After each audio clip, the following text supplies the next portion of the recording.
All right, well, good morning. So today I want to dive into the survey or quiz funnel. I'll go into detail about what this funnel is like, how it works, share a couple of different examples in real life about where this has been really, really successful, and hopefully give you an idea for how to start thinking about using this in your business. So when we talk about a quiz funnel, let's first talk about the couple of components and the elements that you need to be able to actually create this funnel.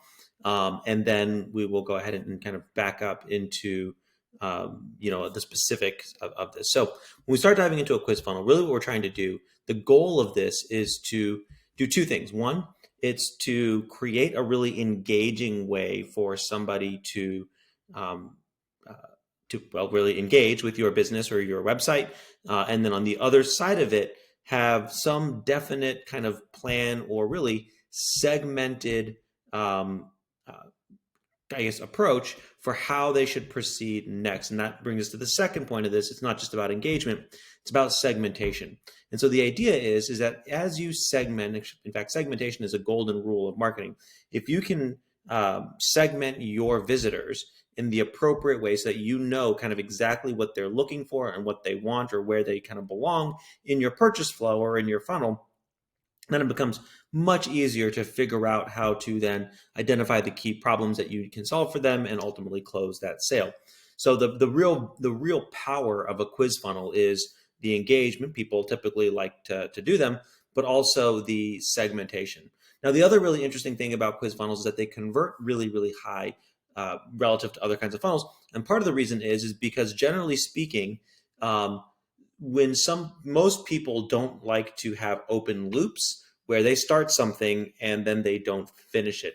And so what you see in a lot of cases is somebody will start going down the quiz funnel, ostensibly because they want to try and solve the problem that they've got kind of in their mind, but also but they complete it because at the end of it, they want to figure out the answer. They don't want to just kind of leave it hanging. And so these are really, really powerful funnels. But they also can take a little bit of, actually take quite a bit of thought to figure out how to implement them. So in general, let's talk about the components, and then we'll kind of move out to the overall strategy. And then we'll talk about a couple of examples. And the reality is that you're just gonna have to kind of think through this quite a bit in your own business, and maybe we'll have some resources for different industries. But when we are talking about a quiz funnel, generally speaking, one of the first principles here is that you don't want these to be long. The goal is not to give somebody a quiz like in school to make sure they get the answers right. The goal is ultimately to have somebody end up in either a segment or with a score that you can then use to figure out how to then approach them next in the buying cycle. So the goal here is not to get to a right answer. It's not to get to a perfect score. It is to segment and to help people self-select. Okay. So one of the first things that I tell people when we're talking about a quiz funnel is keep it short. 4, 5, 6 questions max is usually going to be plenty. Unless you're BuzzFeed and you're doing the kind of the which Harry Potter house are you? Then people are just doing that for fun. They want to kill 15 minutes doing that kind of thing. Fine, but when someone's coming to figure out what their insurance score should be or what their what their appropriate Fabletics uses a quiz for giving a discount based on the kinds of clothes you might like. They don't want to spend 15 minutes doing that. They really want to spend 30 seconds or a minute doing that. Okay. So first is keep it short. And these should generally be multiple choice or true false questions. And the reason is because, first of all, most softwares that handle this, we'll talk about softwares at the end, um, they can't parse any of the numbers of raw text fields that somebody might enter in. Okay. So the point of these is to have these categories or these true false questions kind of lead to the next uh, you know the next question or the next level of engagement so that you are able to again segment. Right, the goal is not to come up with the right answer, it is to help somebody segment. So 4 to 6 multiple choice true false questions, because those are really easy for us to say. If someone answered A, take them to question 1. If someone answered B, take them to question 4. If someone answered C, take them to question 3. Right. So it's really easy to map the next question to a binary true, false, A, B, C, D than it is, understand what somebody wrote in this text and then take them some other place. Right. So 4 to 6 multiple choice true, false questions.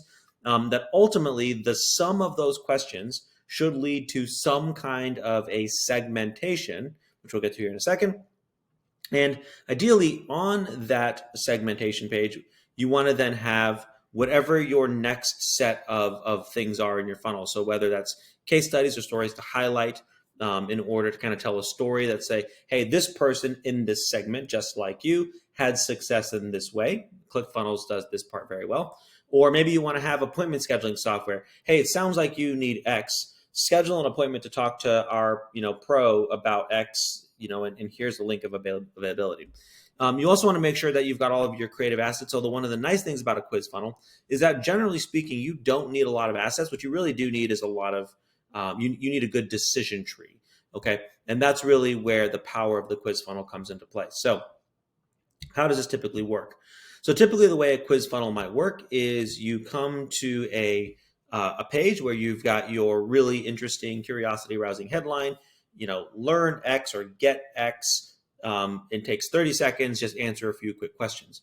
Now, inside of this, you're going to have a couple of multiple choice questions. And as somebody is filling in the blanks, they'll click next question, next question, next question. Now, after they've answered their 4 to 6 questions, we'll then bring them to an opportunity where they can then get the answers that they're looking for by giving you their email address or their phone number or whatever the information is that you want to get, right? So we start with the quiz as kind of phase 1. Phase 2 is generating, is having a lead gate so that you then get their information before you deliver the value, right? And what's great about a quiz is that it becomes really easy for you to say, hey, we're calculating your results. Let us know where to send them. And most people, that's pretty congruent. It doesn't feel like you're trying to do a bait and switch, like you're just trying to get the email address. It's a pretty congruent offer. Like, I'm filling out these questions. I want the answer, right? And so this is a really natural way. And I think part of the reason why we see these things convert at such high levels is because if someone's already answered 3 or 4 or 5 questions and then it's like, oh, I want my results, that's a pretty normal and natural feeling. And so people enter in their information, at which point then you then take them to a thank you page where in most cases we would suggest have the results of the quiz already there, but also be sending them via email depending on what software is supported. And so you might have, for instance, 3 categories that somebody lands in.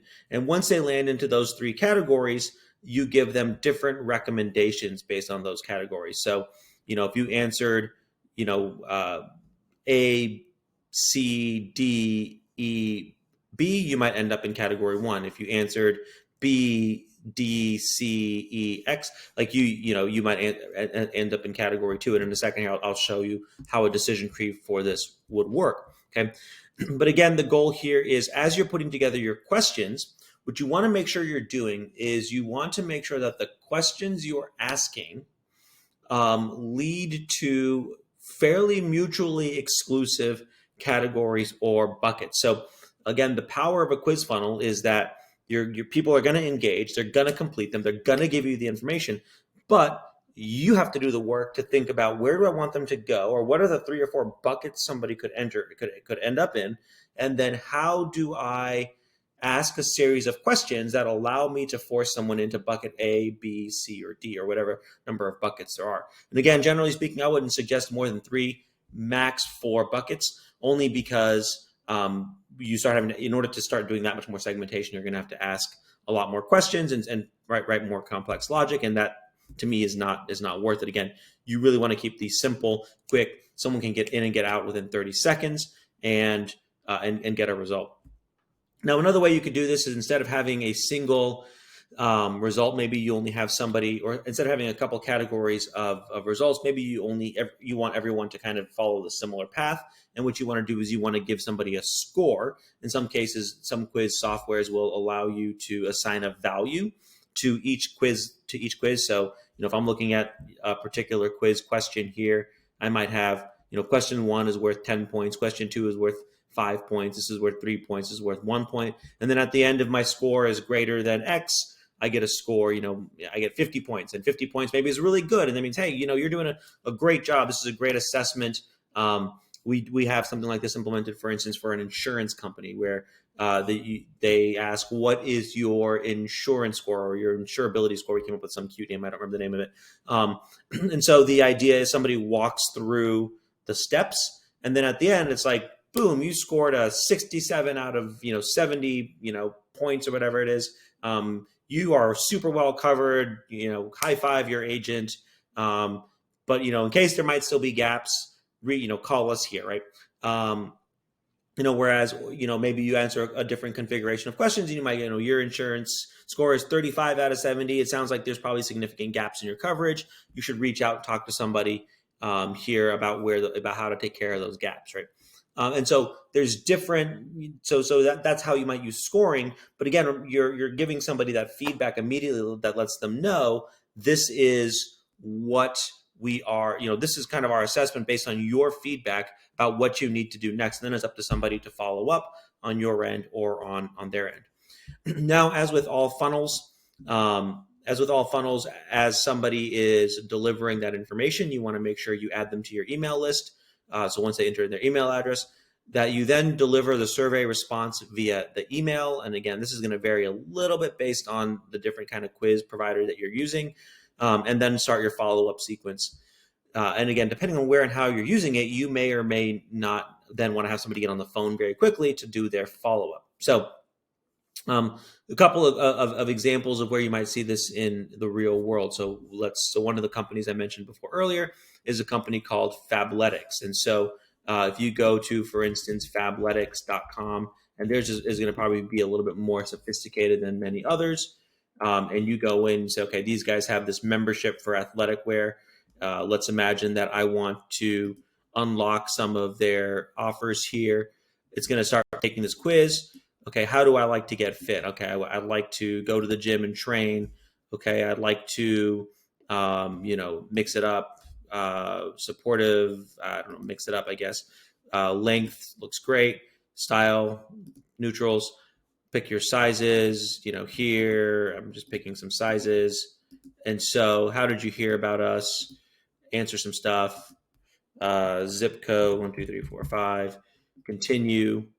And then here you go. So you see, answer these couple of questions. Now we get to this point here where they want my name, they want my email address. I'm going to create an account, right? So this is one example of a survey funnel. And what I'm going to get by filling this out is going to be this deal, which is essentially gets them into my new membership, right?